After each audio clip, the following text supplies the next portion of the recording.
in light of what we got going on today. This is the coveted Playbook. All right. Playbook for early response to high consequence emerging infectious disease threats and biological incidents. There is a plan. Yes, Mr. Tapper, there has always been a plan. And this here is pretty much the grid for which these plans will be executed. Now, like everything we have is a tier, right? We have targets or incidents that marks an event for which we take action on. Now, it's pretty much simple. Like I said, this is just a playbook, all right? But for each incident that took place, there is an action for questions that we ask to order to move things. Now, if you look on here, it states that 1A, normal operation, is everyday life, right? And then this is all during phase 1, which is preliminary pre-incident, right? We got 1B, elevated threat. This here, triggering events, identification of a human case of a high consequence emerging infectious disease anywhere. Key epidemiologic indicators, identification of a human case of a pathogen of pandemic potential. 1C, credible threat. A confirmation of multiple human cases of a PPP anywhere. Determination of a significant potential for a public health emergency, which is a triggering event. And then the epidemiologic indicators, a confirmation of multiple human cases. Now, after this, anything that happens after this goes into what's called phase 2, which begins upon notification when after an incident occurs. So we got 2A. Initial response activation, situational assessment and movement, triggering event, demonstration of efficient and sustained human-to-human transmission of a novel virus anywhere, and or declaration of a public health emergency. The key epidemiological indicators, demonstration of an efficient and sustained human-to-human transmission. Now it continues. 2B, employment of resources and stabilization, increasing number of cases in the U.S. or healthcare system burden that exceeds state resources. And then state and local requests for assistance, which is the triggering event. And then next, 2C is the intermediate operation, triggering event. Cases continue to climb with long-term service disruption and critical infrastructure impacts, and or Presidential Stafford Act declaration, and or state local requests for assistance. So there are guidelines. There is a plan. There is a grid that has targets and action triggers for actions to take place so that it can move forward, right? So this is what was there. This is what's available. What was available, and it's just amazing that the thought that went into this to make sure that moving forward, any administration. Now, this was placed during the Obama administration, and the game plan was set. Okay, and the criteria of everything that you can think of to question how to handle this situation. Now, the first part of the chapter playbook is for international and domestic emerging infectious direct threats, right? And with this, we have questions at every level. All right? So, one question. Once we've reached 1B after the situation happens, there's a question to ask. What are the disease characteristics, severity, and potential? Right? The epidemiologic analysis and country context is important to gauge the severity of the outbreak host country capacity to respond, and whether there are known evidence-based public health interventions. Now, this is, like I said, international. This is in an effort to keep things away from the U.S. And a lot of the things that we respond to happens in other countries for the sheer reason is that so that it does not come here. This is what this playbook helps us to determine how we can handle the situation. It asks the questions so that you can get the answers. And it's there. The playbook is there. And you got to wonder, could this have been the resources that was needed now in order to help us in this situation that we're in right now? Could this be the shield that we could have had to help us deal with this invisible enemy, as they always say, right? That's what he likes to say. We're at war. This is the invisible enemy. Well, I think this playbook basically gave us the right tool to find the right equipment to do the job right. And I got to tell you, in reading this, and I hope you read it too, the questions that it asks really targets the approach. It really ensures that we are focused. There's no deviation.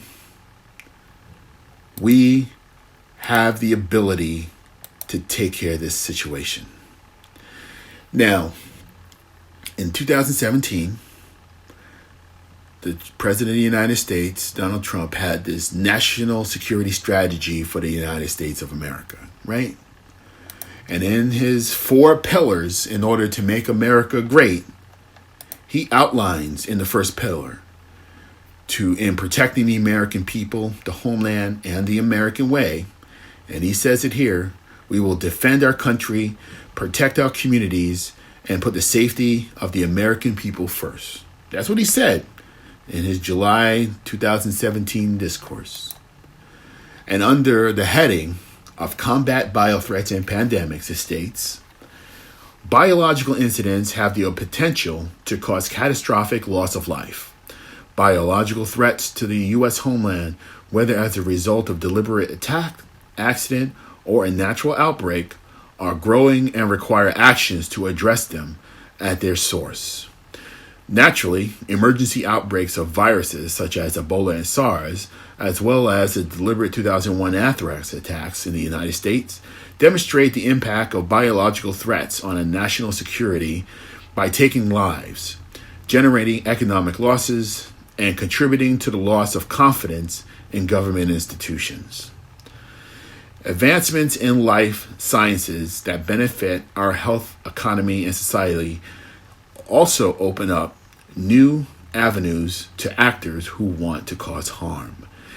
Dedicated state actors are likely to develop more advanced bioweapons, and these capabilities may become available to malicious non-state actors as well.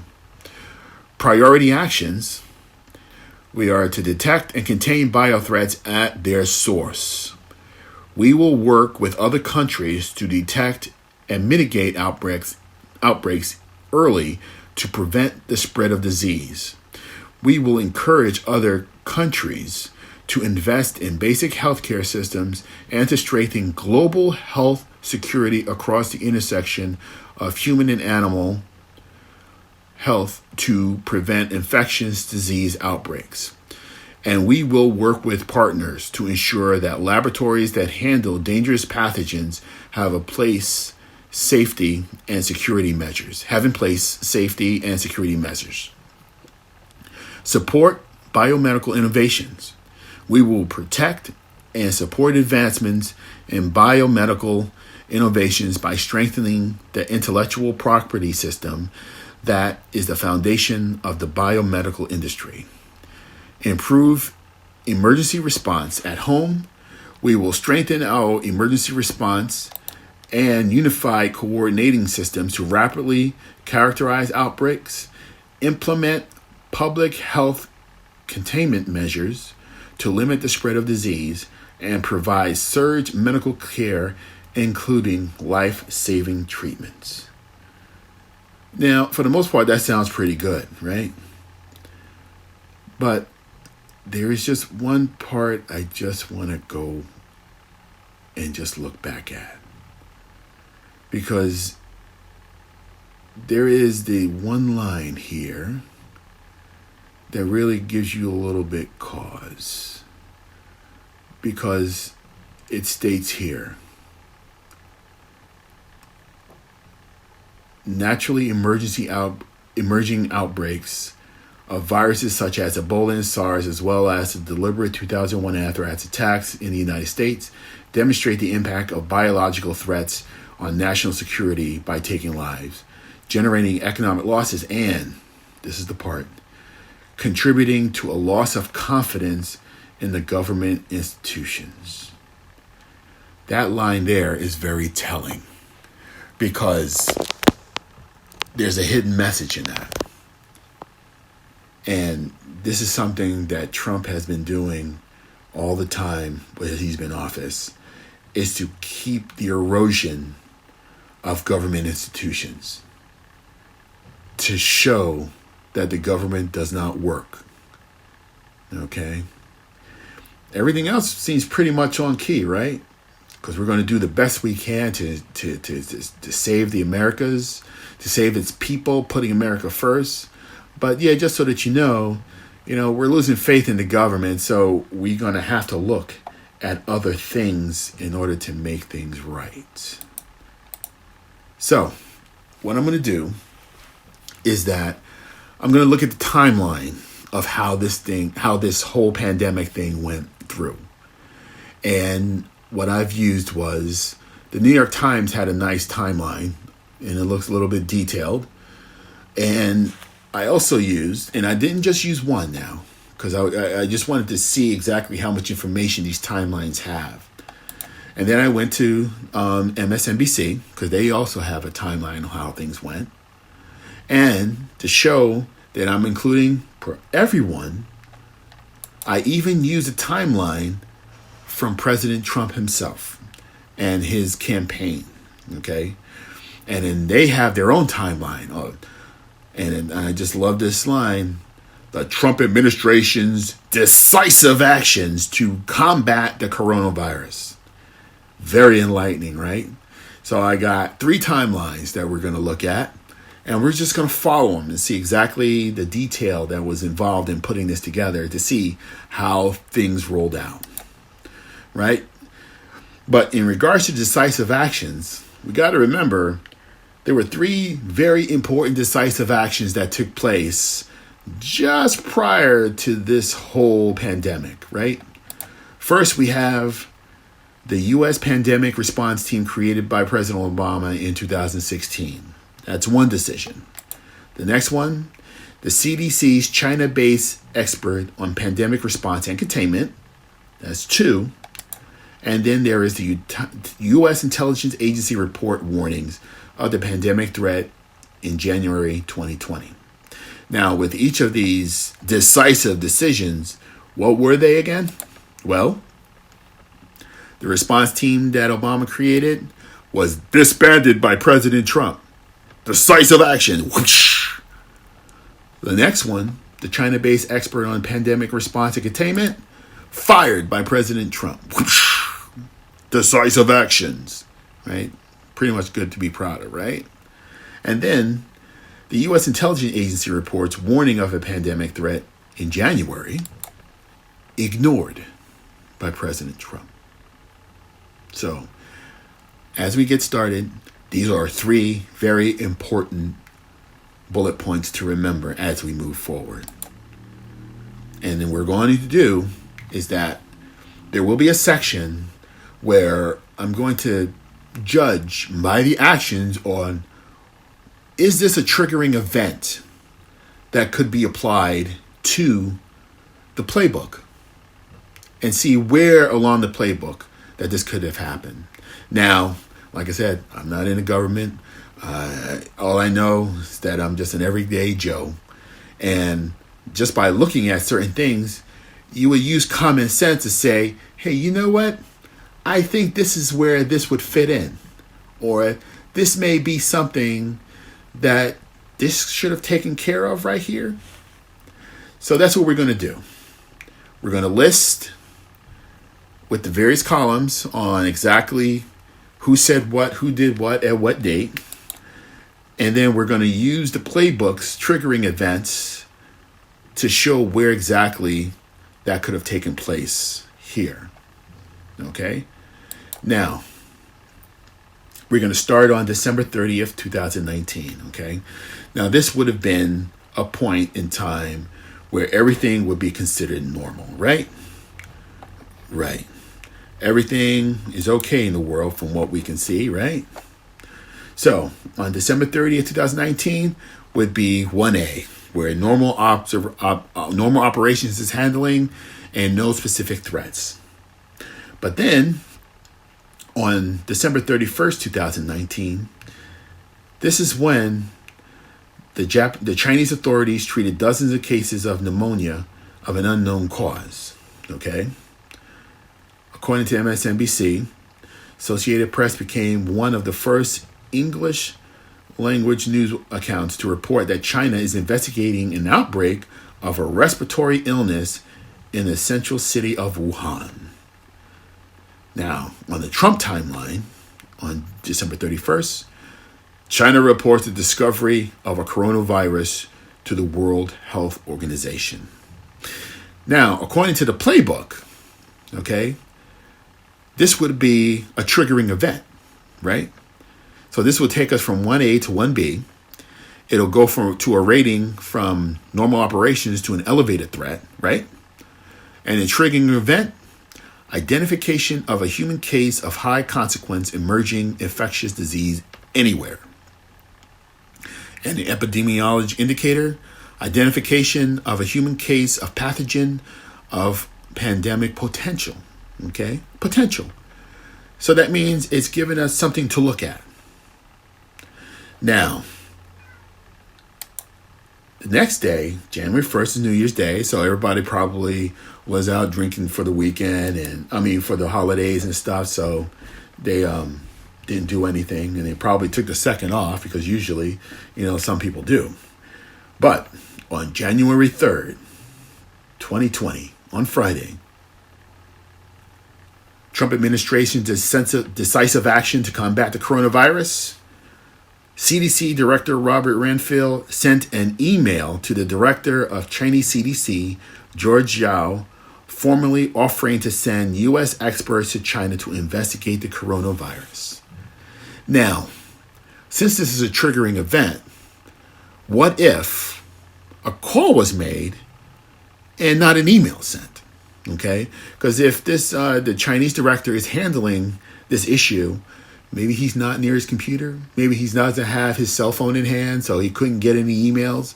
Or maybe his receptionist wasn't able to get in touch with him because she probably checks his email, because a lot of receptionists or assistants do. So if you made a call first, then you probably be talking to somebody else. But an email sent on a Friday, we don't know if the email went to the guy's spam. Did he get it? Did he respond to it? We don't know. But what if that a call was made and not an email? And what if there still was a Chinese-based expert in China? So we wouldn't even have to send the email, because all we had to do was call the person that was already there, right? Because reports indicate that they waited a couple of weeks before the notification, right? The CDC China-based staff member would have already been there to deal with some things before even this notification went. Because he would have been talking to them, because he would have realized, or he would have got an early heads up that something was happening. And the Chinese doctor from Wuhan that was in charge of this, he probably would have been talking to them, right? He would probably have been talking to this gentleman, so that he would have had an inside thing on it, right? So he would have known. And then perhaps communication before this notification would have already been had. And then we would have had more insight into this situation before it got to January 3rd. All right. So on Friday, Trump administration's decisive action was sending an email to see if we can send anybody there. Now, on the 5th of January, which is Sunday, the director sent another email to China. Okay? Sent another email because he probably didn't get a response. Hey, listen, we can help you out. Do you want us to send somebody? Let me know so we can move on this. But remember, there would have probably been more follow-up if that person was already in China doing this, right? So, January 6th. Center of Disease Control and Prevention warns America to take precautions if traveling to China. Okay? January 6th for the Trumps. The Center for Disease Control and Prevention issued a travel notice to Wuhan, China, due to the spread of coronavirus. So it's basically watch how you do, watch where you're going, be careful, just be on the lookout because something is happening, right? The 7th. The CDC's Emergency Operations Center activates its COVID-19 incident management system used to direct operations, deliver resources, and share information. Now, if there was someone in China already working on this, that communication wouldn't have been ongoing. You wouldn't have to set it up because that gentleman or person would have already been there. Next one on the 8th. CDC issues an alert about coronavirus saying it's closely monitoring the disease and that there are no known U.S. cases. Now, what if the playbook was triggered? What if they reached out to the airline carriers, right? Reached out so that they can notify their customers that, hey, this is an emergency travel notice that we were sent. Please be mindful that to check with your physician. If you have any health issues, let us know. Put the feelers out there. Track and trace things that they've been talking about. This could have been a triggering moment for us to actually get into doing this. Because while the numbers traveling into the country were low, we could have been checking this out all along since the 8th of January. It could have been, right? It could have been something to look into. Now, on the 9th, Trump had a campaign rally, all right? And then maybe if he had this information, he likes to spill the beans on things. So he could have just been, telling America then, well, we're talking with China. There's a problem, but we're handling it. We're doing something about it. That could have been a part of the rally. Because I'm sure that, he spent his time, shooting his mouth on how the, Democrats are trying to upend everything and the world is coming to an end because they're doing it. And they're just trying to get rid of me. But him doing something behind, he could have been saying this and say, hey, listen, we're on, and we're going to handle this. We're taking care of this, right? So by the 11th of January, China reported its first deaths. And Trump administration reaction, the CDC issued a level 1 travel health notice to Wuhan, China. Still, this could be something that they're still doing follow-up with the person that we have based in there, if he was still there, if they were still there. So, next bullet point, on the 14th of January, the World Health Organization issues a statement about the first COVID-19 case operating notified outside of China. Now, there is no clear evidence of human-to-human transmission. Now, if you had the person in China, person-to-person spread, well, you kind of would think that's already happened since how many people got it, right? Already. So, if the individual was still in China working on that end, that information could have already been there with the United States. And then when the CDC and the National Security Council already meet, they could have been communication with that person in China.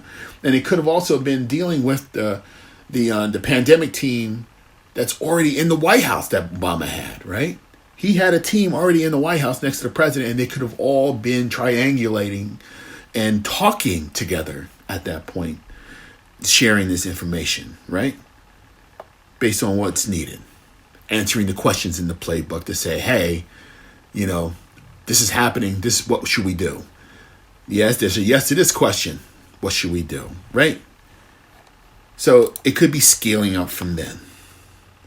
Now, what if they President met with the House and Senate leaders and let them know what was going on at that point to give them the heads up? And just let him know that we're looking out for this. So if there's anything that he may need from Congress, they hopefully will be ready to deal with it. And then next, maybe on the 16th, at this point, he would meet with the governors and discuss how to prepare. All right? Be on the lookout, right? Just to be on the safe side, why don't you check in with your different agencies to see how prepared they are. If they have medical equipment, and and to see if there's anything that they're missing. Now that could have been something that they could have been dealing with, right? Checking. It's all about planning, right? The response network, right? The old national framework. Prepare, so that we can deal with it. Next, COVID holds on the 17th. The CDC hold its first COVID-19 telebriefing. Officials say that the agency will start screening passengers to direct or screening passengers on direct or connecting flights from Wuhan. However, they said that they are not aware of measures regarding existing screenings in Wuhan. On the 17th, the CDC began implementing public health entry screenings in the U.S. airports that received the most travelers from Wuhan, San Francisco, New York, JFK, and Los Angeles. Now, understanding that on the 16th, the impeachment hearings began, right? So, with that happening, that maybe we could have sidestepped Congress at that point so that they, let them know that, hey, we're handling the situation. But also that while that's happening, that wouldn't prevent Trump from dealing with this really head on. And if they were following the playbook, these measures, these triggering events would have been something that they would have been working on. And even though he may have been, in the midst of an impeachment, other organizations weren't dealing with it. They could have been handling this situation, giving him his reports. And before 12 o'clock, right, 10 o'clock every day, he could have met with House leaders around 8 o'clock in the morning and say, hey, listen, I'm just giving you a heads up so you know how we're going. So that, just to make sure you know what the deal is and, you know what's happening. Even though you're trying to get rid of me, I'm still doing my job. So, we'll just deal with that, okay? So, on January 18th, well, what did he do? He went golfing. All right? He went golfing. And what if the CDC at this point, what if the CDC at this point recommend that Americans begin to wear face mask coverings, right? Mask as a precaution because this is a respiratory transmitted transmission. It's a plan, right? It's something to put into place, something to show that, yeah, we're thinking on this, we're moving forward, we're trying new avenues to make sure that we're okay. Just maybe if you wear a suggestion mask to help, because I don't know you, but I've seen people wearing masks before.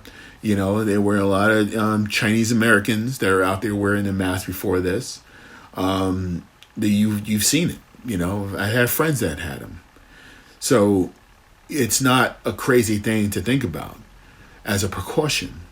we're not taking any message, but we think that, it'll probably be a good idea for us to do it.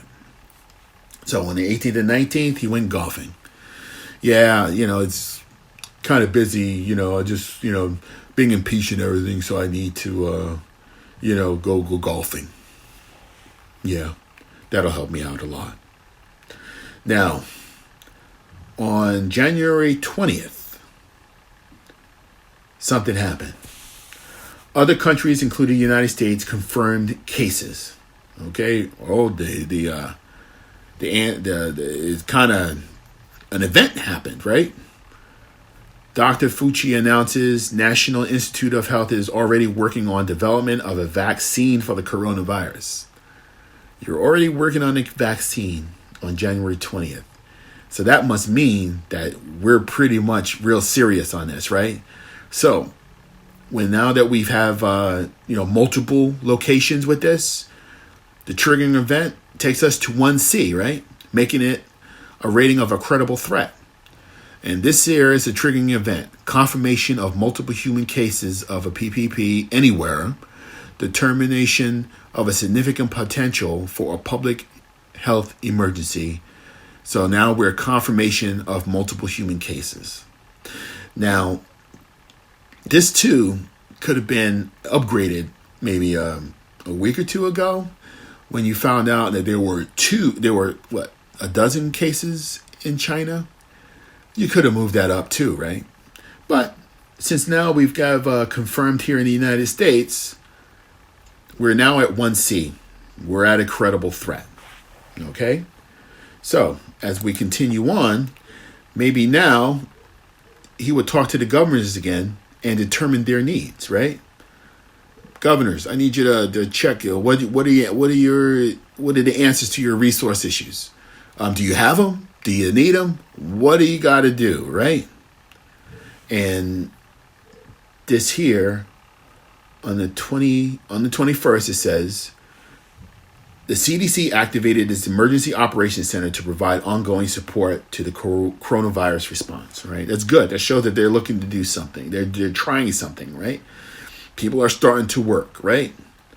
On the 22nd, while the World Economic Forum in Davos, Switzerland, President Trump is asked whether he has a plan to contain the coronavirus in the United States. And Trump responds by saying that the U.S. does have a plan and that he thinks it's going to be handled very well. And he also said that he thinks China is in very good shape. Now, with that being said, meeting with the House leaders again, I know you guys got the impeachment going on. Let's have an 8:00 conference call. Hey, listen, this is what's going on. This is what we got. Please keep this on the back burner. Just let you know that we may have to deal with something very soon. Okay? 23rd, Wuhan, city of more than 11 million people, was cut off by the Chinese authorities. So they started their shutdown process then. All right? 23rd, the CDC sought a special emergency authorization from the FDA to allow states to use its newly developed coronavirus test. Now, I believe this is the test they found out that it wasn't working right. So it was giving them a lot of errors. So this is something to really consider. Now, at this point, the president could enact the Defense Production Act at this time to ramp up production of supplies needed, PPEs, and various companies, right? With various companies. So at this point, we could go into the protective clothing, swabs, anything that we need for testing, because you want the states to use the testings, right? So they need the swabs and everything, so that we can get the resources and the supplies up, so the states would have it in hand so they can deal with these situations. So next up, on January 27th, Donald Trump says, we are in very close communications with China concerning the virus. Very few cases reported in the U.S., but strongly on watch. We have offered China and the President Xi any help that is necessary. Our experts are extraordinary. All right? So he's letting them know that, hey, we can send people over. We can do what we got to do to help you. But if he already had somebody in China already, that would have been already established. And all you had to do was send additional personnel to do what they got to do in order to keep that there. And also by now we would have the airlines that would have been reporting out that, hey, listen, these many people are telling us that they're not feeling well and we've got some issues that we need to be concerned about. These tests, these individuals, do you want us to test them first, right? So that way, because they traveled from another country, not all of them lived, they're in the international cities where they have international airports. And we could have been looking at those areas back in January. All right. So we could have seen a lot better on what is happening at this point. Right. So as we continue on, they issued a level 3 travel health notice urging Americans to avoid all non-essential travel to China due to the coronavirus. White House task force started a meeting to help monitor and contain the spread of the virus and provide updates to the president. Now, on the 28th, he had a campaign rally. I wonder how much was really talked about that then. On the 29th, the White House announced the formation of the coronavirus task force to help monitor and contain the spread of the virus and provide updates to the president. President Trump announced what he said. The United States government response to the novel 2019 coronavirus they are keeping him apprised of developments. The White House said that the task force was being led by Secretary of Health and Human Services Alex Azar. Now, January 30th, the World Health Organization declared a global health emergency, right? The New York City Fire Department instructs 911 dispatchers on special procedures to follow if a caller presents coronavirus-like symptoms, including a fever and a cough. Now, Trump says, this is decisive action on the 30th from the organization. Trump is discussing U.S.-Mexico agreement at Dana Incorporated in Warren, Washington. He says, now we're working very closely with China on the coronavirus. That's a new thing that a lot of people are talking about. Hopefully it won't be as bad as some people think it would be. Interesting. Now, on the 31st of January, the Trump administration restricted travel from China, okay? And it says here, the Trump administration suspends entry into the United States by foreign nationals who travel to China. Now, this is his great China ban, travel ban, within the last 14 days, including Hong Kong and Moscow. This does not apply to lawful U.S. residents and family members and spouses. And Alex Azar declares a U.S. public health emergency for COVID-19. Public health emergency now, right? Very serious, right? Now, if we issue a public health emergency, that means this takes us to 2A phase, right? 2A. And this rating is the initial response activation, situational assessment, and movement. And this goes to a triggering event, demonstration of efficient and sustained human-to-human transmissions of a novel virus anywhere, and or declaration of a public health emergency. And the key epidemic indicators, demonstration of efficient and sustained human-to-human transmission. That is very important. Because the things that they could have been doing before this, if they were following the playbook, and if they were very interested in ensuring that the U.S. is safe in all of this, there were some actions that really could have been taking place before they got to that point. And you got to wonder, were they really following a plan or were they winging it? And the way things are looking, of what they were doing, You would think that they were just winging it. But you got to say to yourself, but how is that even possible? Well, it's very evident. Because even during this time, governors pleaded for medical equipment from the federal stockpile, plagued by shortages and confusion, right? Preparation. We need help. We need you to send us this so that we can do that. And even there's in Trump's interactions with the governors. You know, Trump went on television and warned governors. It's a two-way street. They have to treat us well, suggesting that if governors criticize his coronavirus response, their citizens may suffer, right? He declared states of emergencies in New York and Washington State and California, but then didn't release disaster unemployment funds to them. He connected his reluctance to issue a disaster declaration in Michigan to the fact that it's a new Democratic governor and she has not been pleasant. He called the governor of Washington a snake and admitted to imposing punitive policies to New Yorkers because the state continues to criminally investigate him and his business. His administration has shown more salacious to some states, Florida, than others, right?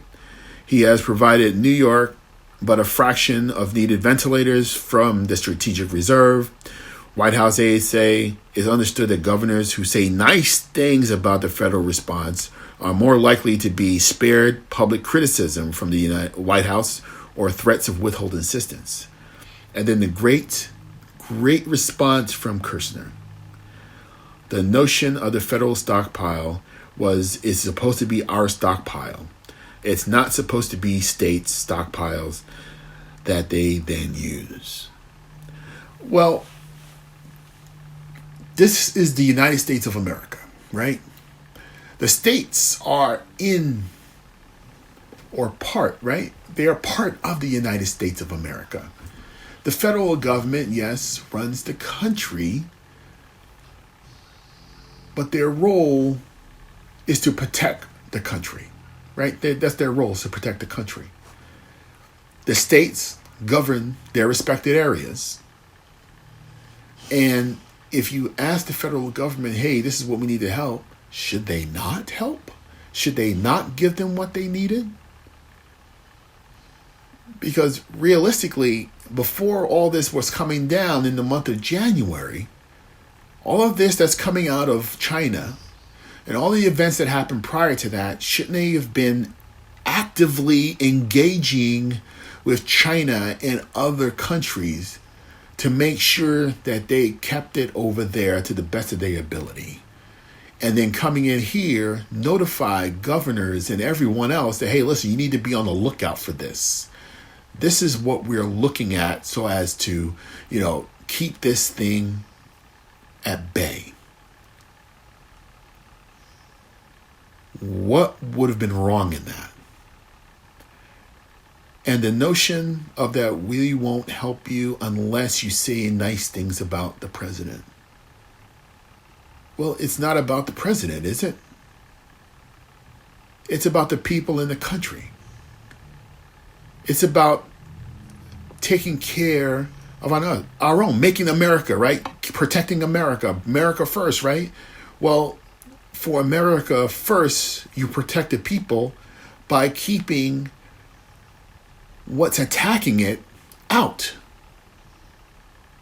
That's what the United States, that happens to have been the very best thing about the country, was that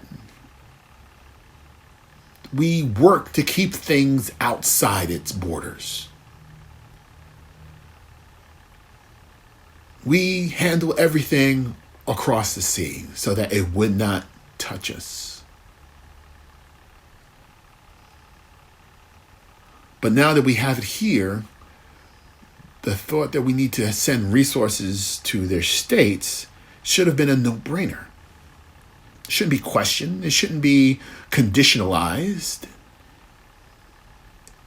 It should have been something that was automatic, a knee-jerk reaction, as you will. Something is incoming. A parent to a child You see something coming at it. You see glass falling on top of your child. Do you just sit there and say, hey, wing it, cover yourself up? Or as a parent, do you jump on top of them and protect them?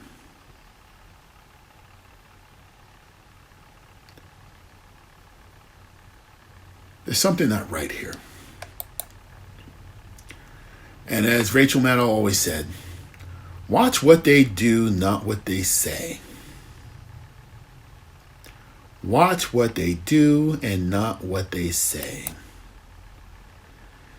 Because the public-private partnership is the key to what Donald Trump does. And you've heard him. He projects that in every news conference, that public-private partnership, public-private partnership. And then he would have the display, right? Even on March 13th, he had the list of executives, parading them across the stage like it was the Miss America pageant, right? Walmart, Target, Beacon, Dickinson and Company, Quest Diagnostics, North America, Roche Diagnostics, Significant Health. It was like an infomercial that he was giving out on stage. Hey, these are the people that's going to, help, right? And we've discussed before in the infrastructure thing, the plan for the national framework response, right? Public-private partnerships, yes, we've discussed that, but there was a different tone to this. It was really like he was having an infomercial on stage, which goes to the framework for 2019. Now, this framework, this fourth edition, took place in October, the new edition, October 2019. These are the changes the Trump administration did to the framework. Now, under roles and responsibilities for response, right? This section describes those roles and responsibilities and sharpens the focus on identifying who's involved with the response mission area. This section also addresses that the various partners must do to deliver the response core capabilities and to integrate successfully with the prevention, protection, mitigation, and recovery missions. An effective, unified national response requires layered, mutually supporting capabilities. Individuals and communities, the private sector, NGOs, and all level of government, local, state, tribal, territorial, insular area, and federal, should each understand their respective roles and responsibilities and how to complement each other in achieving shared goals. All elements of the whole community plays roles in developing the core capabilities needed to respond to incidents. This incident includes developing plans that ensure continuity of operations, conducting assessments and exercises, providing and directing resources and capabilities, and gathering lessons learned. These activities require that all partners understand how they fit within and are supported by the structures described in an NRF. Emergency management staff in all jurisdictions and organizations have a fundamental responsibility to consider the needs of the whole community. These needs must be incorporated into response planning and delivery of the core capabilities. The potential contributions of all individuals toward delivering core capabilities during incident response through associations and alliances that serve the people previously identified should be incorporated into the planning efforts. Now, that sounds good, right? As a community, we all share in taking care of where we live. That's a given, right? We all play a role, right? In the private sector organizations engage in incident response through their own internal response and continuity actions, continuity actions. The commodities they provide, their partnerships with each level of government, and their roles within the supply chain. Remember, supply chain is something that he likes to put out there. Elements of the private sector are most often the providers of community lifeline services and have a key interest in the stabilization and restoration of their own operations and those of other infrastructure system. Private sector organizations also play a vital role in ensuring communities and survivors have the services and resources necessary to respond and to recover from all types of incidents. The private sector, comprised of small, medium, and large businesses, span nationally significant infrastructure to locally owned and operated businesses that, while small, are staples of the community.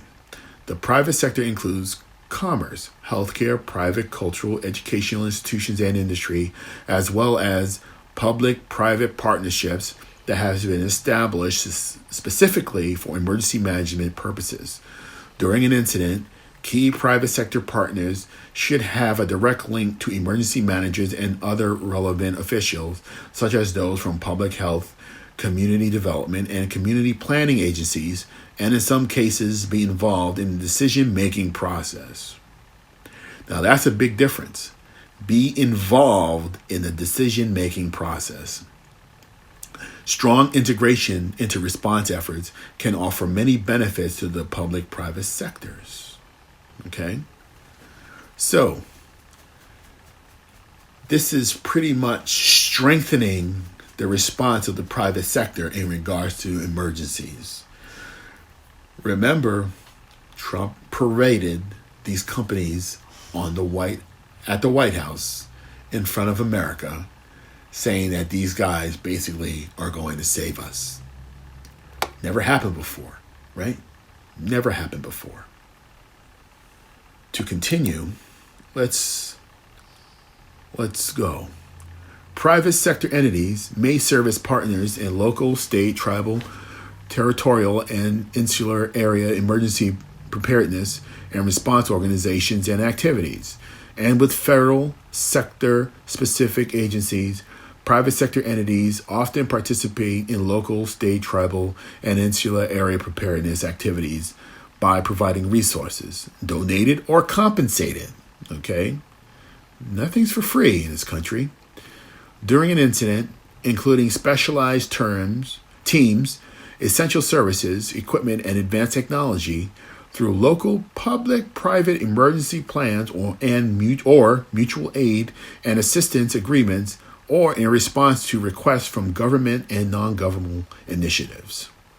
Restoring economic activity in an impacted area is fundamental to the recovery of the community, and examples of key private sector activities that support this effort include the following: planning, training, and exercising their response capabilities, planning for responding and recovering from incidents that impact their own infrastructure and facilities, protecting information and maintaining the continuity of business operations in order to ensure the integrity of supply chains, and quickly establishing new supply chains to stabilize the community and reduce human suffering. Provide assistance specified under mutual aid and assistance agreements, addressing the welfare of employees, including disbursement of wages, executing their own immediate response activities and meeting the continuity needs of infrastructure, facilities, and business operations, collaborating with emergency management personnel to determine what assistance may be required and how they can provide needed support, contributing to communications and information sharing efforts during incidents, and providing insight on the scope and scale of impacts. Identifying requirements of private sector support to enable stabilization of critical community lifelines, and contributing resources, personnel, and expertise, helping to shape objectives and receiving information about the status of the community. So this is pretty much engaging the private sector to an increased level of importance, putting it out there on the same level as your governors, right? Your city managers, right? We understand that the private sector, they do light, heat, power. Walmart, they have a distribution network that benefits the health. We understand that. But as a resource to help, this here is pretty much engaging them on a level of equality to our government officials by looking at this.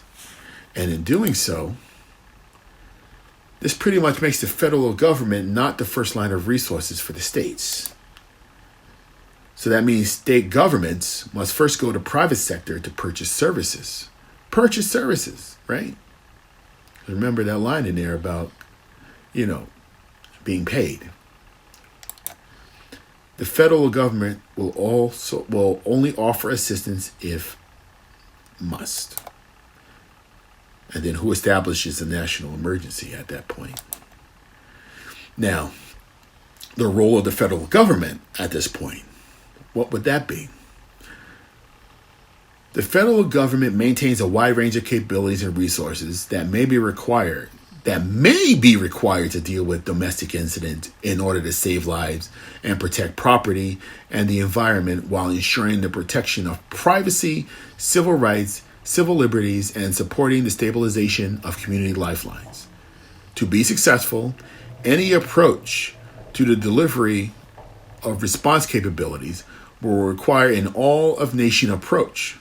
All federal departments and agencies must cooperate with one another and with local, state, tribal, territorial, and insular area governments, community members, voluntary organization, and the private sector for the maximum extent possible.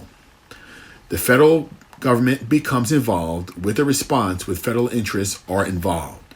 When state, local, tribal, territorial, and insular resources are insufficient and the federal assistance is requested, or as authorized or required by statute, regulation, or policy. Accordingly, in some incidents, the federal government may play a supporting role. Supporting role. You see that? Private sector engagement's been put on head-to-head role with the governors, right? Private sector gets a step up.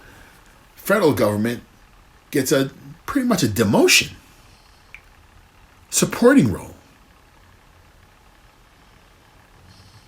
Why would that be? Why would the federal government needs to be in a supporting role? I just don't understand that. But it goes to show that in that line, in losing the faith of government resources back then under Trump's pillars, right?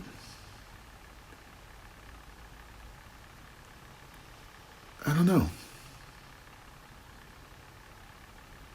I just don't know.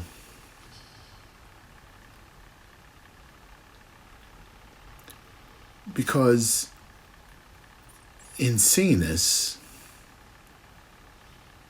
you got to wonder if our safety will be only at the behest of a dollar bill. Because businesses don't do anything if it costs them, right? If you pay us, we'll do it. If you pay us, we'll do it. Some companies will be generous about their activities, but then you got to look at a lot of others. But the federal government may play a supporting role to the local, state, tribal, territorial, and insular area authorities by providing federal assistance to the affected parties.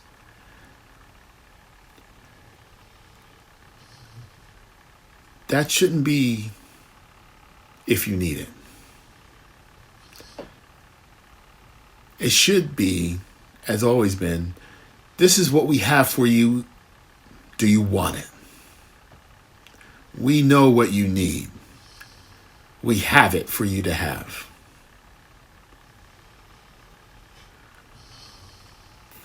And as an example, The federal government provides assistance to local, tribal, territorial, insular area authorities when the president declares a major disaster or emergency under the Stafford Act. In other instances, the federal government may play a leading role in which response where the federal government has primary jurisdiction or when incidents occur on federal property. Now, this is also a thing with the Stafford Act in President Trump. He says in his conferences, right? I'll do it, but I really don't want to do it. I really want to do it. I really don't want to do it. I think I can do it, but I really don't want to. Because he doesn't want to commit the federal government to doing anything. And by not committing the federal government, he's ensuring that the states go to the private sector to handle these things. Now, in doing so, what are you ensuring? State coffers emptying out because you got to pay for the services of the private industry because they don't offer it for free. Right? Money. Private sector engagement. Let's make money. So that's the plan, right? Let's pull the federal government out of the way so that the states have to pay the companies to take care of them. But what I just don't understand in just reading this, and this is what troubles me about the federal government, people pay taxes to the federal government. That's our money. So it shouldn't be an option on whether or not the federal government will respond to anything that happens to us. It's not about overreaching. It's about responding.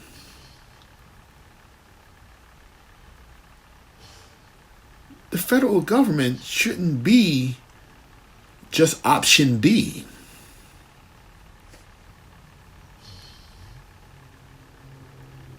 They are our go-to when we need something. We don't go to war by states if there's an issue with another country. The federal government's response is to protect the United States from enemies foreign and domestic. And right now, this coronavirus is a domestic enemy.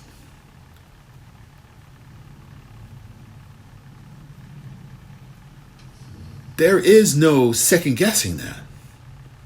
And him and his terminology that we're at war, yeah, okay, you want to do the war? Doctors and nurses are fighting this war for us in helping us live. Shouldn't the federal government be doing that too?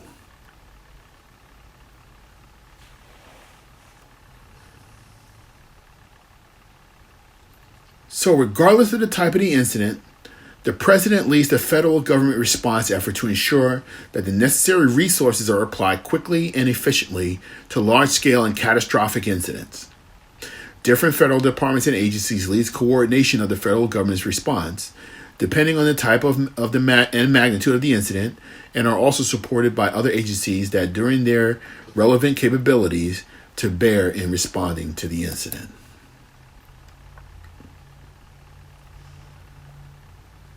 Another point.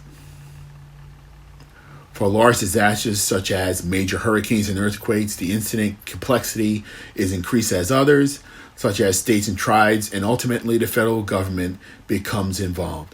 Why is it that the federal government comes involved after the fact? In thinking. States, go to the private sector and handle your business within the borders of your state. And if you need us, we might be there. We may be there to help you.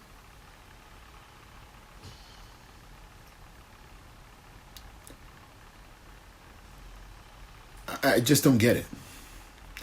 I get it. Each state, when they petition to the United States, to the federal government for disaster declaration, and we understand that so that the federal resources can come in because it's all legalized stuff.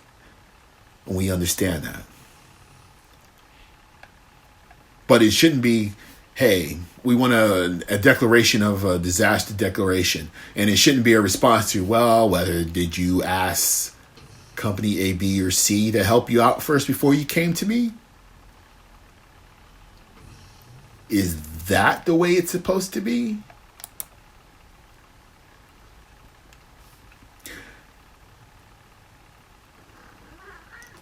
Community lifelines are interdependent and vulnerable to cascading failures. For example, communications and electrical powers rely on each other to function. Severe damage to one will disrupt the other. Most lifelines also rely on complex supply chains. Water and wastewater services depend on resupply of the broad array of chemicals and, if power goes out, fuel for emergency generators. However, in a severe natural or human-caused incident, these supply chains themselves may be broken. Secondly, community lifeline stabilization relies on businesses and infrastructure owners and operators who have expertise in primary responsibilities for managing their systems and emergencies. Accordingly, the new doctrine and coordination mechanisms are needed to enable the private sector to play a larger, more comprehensive role in preparedness and response activities. Like I said, I know all companies, they have their emergency protocols and everything to handle their immediate areas of responsibilities for their employees and then for their buildings and stuff like that. But like I said, private sector level of engagement has been elevated that can be equal to the governor's leg to say, hey, I want you to do this. I need you to do this. At what price, Governor? This is the bill.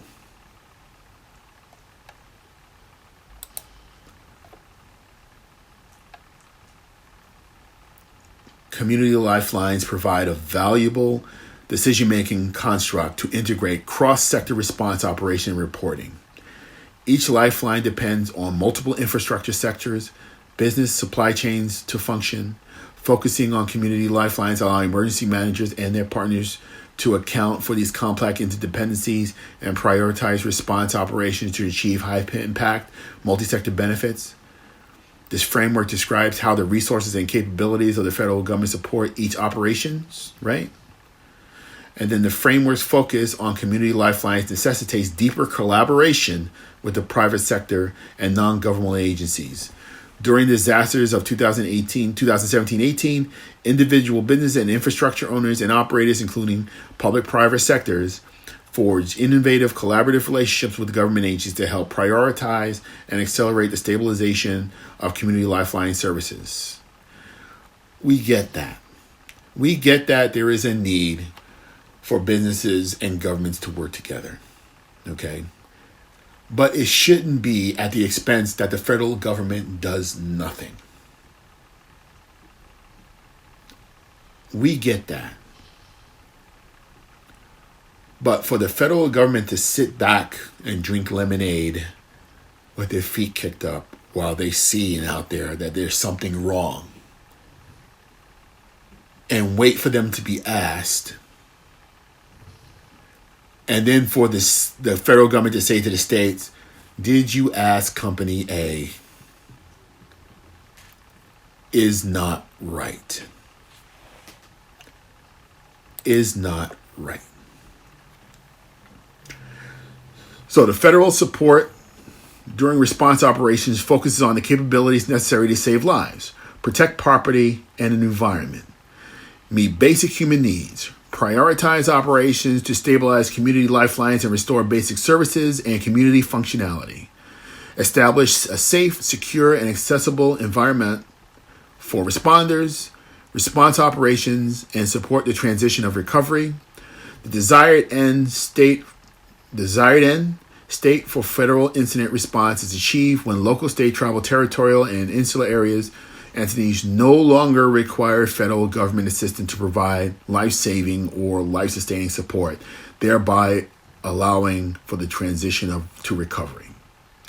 When the incident occurs that exceeds or is anticipated to exceed state, local, state, tribal, territorial, and insular area resources, and when an incident is managed by federal departments or agencies acting under their own authorities. The federal government may use the management structures described within the NRF. Additionally, the federal government may use supplementary and complementary plans to involve all necessary department and agency resources to organize the federal response and ensure coordination among all response partners. Different federal departments and agencies may play significant roles in response activities. Depending on the nature and size of the incident, many of the arrangements by which departments and agencies participate are defined in the ESF annexes, coordinated through prescript missions assignments in the Stratford Act response. Formalization of interagency agreements or described in the supplementary plans. The following sections, right, will go into and that's part of this whole national response framework. So the response is a tier response, right? And as stated before, most incidents begin and end locally and are managed and executed at the local tribal level. Incidents require a unified response from local agencies, the private sector, tribes, and NGOs. Some may require additional support from neighboring jurisdictions or state government. A smaller number of incidents require federal support. Incidents that occur within or along the borders of federally managed lands and state, tribal, territorial lands require unity of effort among federal, state, tribal, and territorial governments at the local level. National response process are structured to provide tiered level of support when additional resources and capabilities are needed. So we get it. Something happens on the street, okay, local city stuff can take place. And as it explodes or gets bigger, yes, you need more help. Okay, and then the United States and finally the federal government as a last resort will take place. But that's not what happened here with the pandemic. Because it wasn't something that's locally happened, right? It didn't start here. It started out there in China. The federal government should have been more actively engaged in making sure that what happened out there shouldn't have gotten here. The eyes should have been open. At no point during this pandemic should the plan be that the federal government giving you help will be the last resort. And that's basically what the revised National Response Framework does. When the situation happens in this country, the federal response is, we're the last resort for you. Take care of what you need to take care of with your corporate partners. And if you can't get it that way, then we'll help you.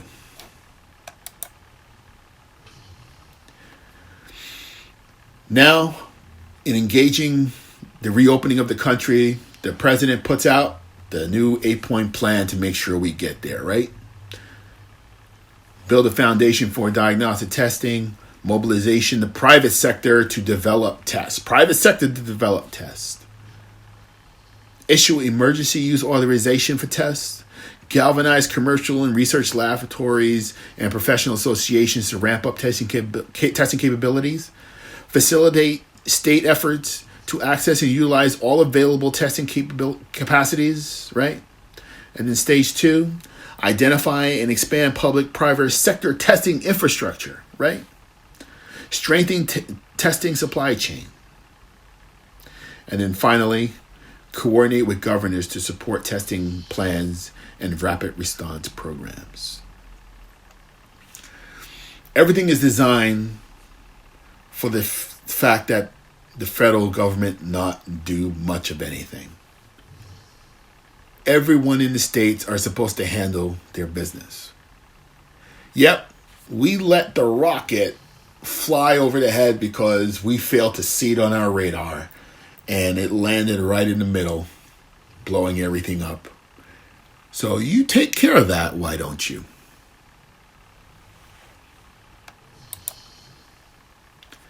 So with that being the case, then who will lead?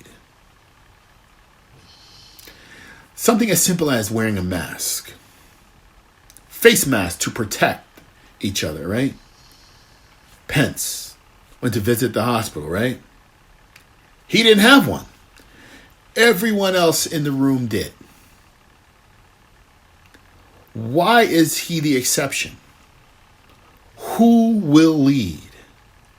Why is he the exception? Who will lead? The federal government should be supporting us. If we're to wear masks to help contain the spread of this virus, then he needed to wear one too. It's not a question. It shouldn't have been, well, it doesn't go with my outfit. The image should have been that we are all in this together. Who will lead? Something as simple as bringing protective equipment to a nursing home. Well, I can carry the empty ones just for the cameras. So is everything a prop now? Is this activity a fake show? It's just Hollywood? We're just showing it for the cameras? I'm moving an empty box from a truck to the front door of a nursing home. I'm just doing it to show that the government is doing our part, which is supposedly absolutely nothing.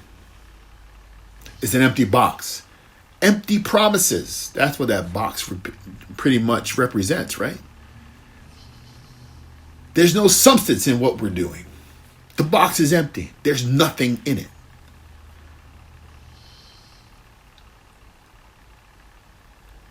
Who will lead? But the federal government, the Trump administration, decisive actions in regards to the Defense Production Act, right? The one tool to galvanize the workforce into making equipment so that we can be protected. World War II, they did it when they had to make planes, bombs, equipment, and everything. The car makers became tank builders and plane builders, right? But for the Defense Production Act, it was utilized an executive order on delegating authority under the DPA with respect to the food chain resources during the national emergency caused by the outbreak. First, that happened in a matter of days. Supply chain broken. They're not making pork. They're not making bacon. They're not making chicken. I'm using the Defense Production Act to make sure that that doesn't happen. Boom, check, right? Governors, hey, we need PPEs, right? We need ventilators, right? We need help, right? Ventilators. Did we get one immediately when we needed that to happen? No. It was a battle. You don't really need it. We need ventilators. We don't really need it. I want to do that, but I don't think I should. Maybe I should do it, but I really don't want to. I want private sector to do it on the volition of, well, they're being patriotic. Corporate decisions aren't made on being patriotic. Corporate decisions are made on the fact that they can get $1 for it. Personal protective equipment. Did he really do that? No. Over and over, people are asked, hospital, nurses, this is what we need. But did he readily respond to it? No. But in, 2 days, 3 days? They're going to cut off my chicken? They're going to cut off my bacon? No, they're not. I'm invoking it now. The president's decisive actions. That's what they like to say. But guidance with the reopening of the country. Guidance. Everybody's looking for guidance, right? Everybody's looking for direction and hope that we can get out of this. Who can help us? The CDC, the premier federal organization that is there to do just that, put out guidelines to reopen childcares, guidelines for schools and day camps, guidelines for communities of faith, all right? They're talking about churches. We can't have church on Sunday. We got to get back to it. We'll defy any order the state governors do so that we can go to church. Guidance for employers for their vulnerable workers.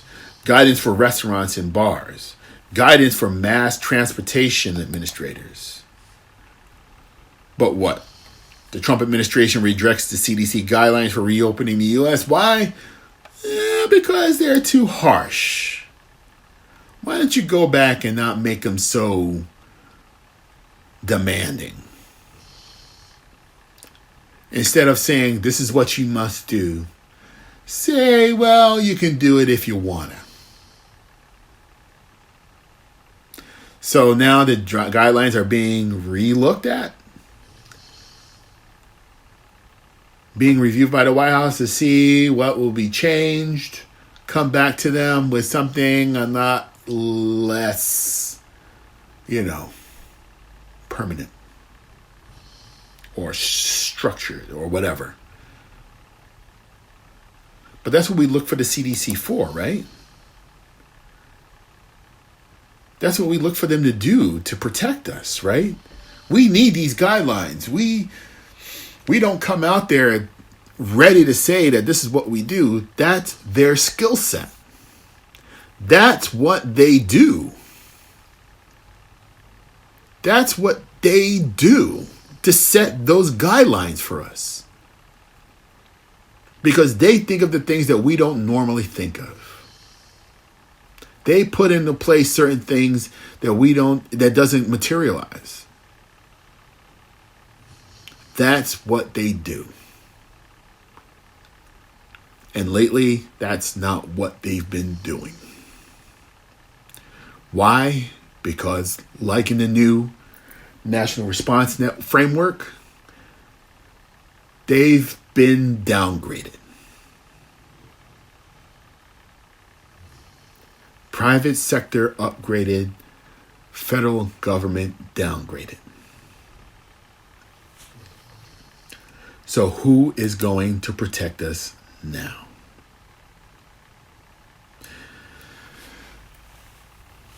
Well, if there's anything I know for sure, is that as a country, we will rise. We will stand. We will go to the light. The sun will always shine on us. And we will come together and we will defeat this.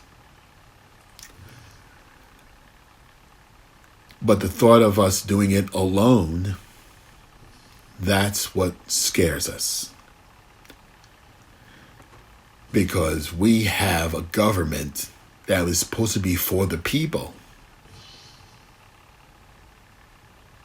not protecting its people.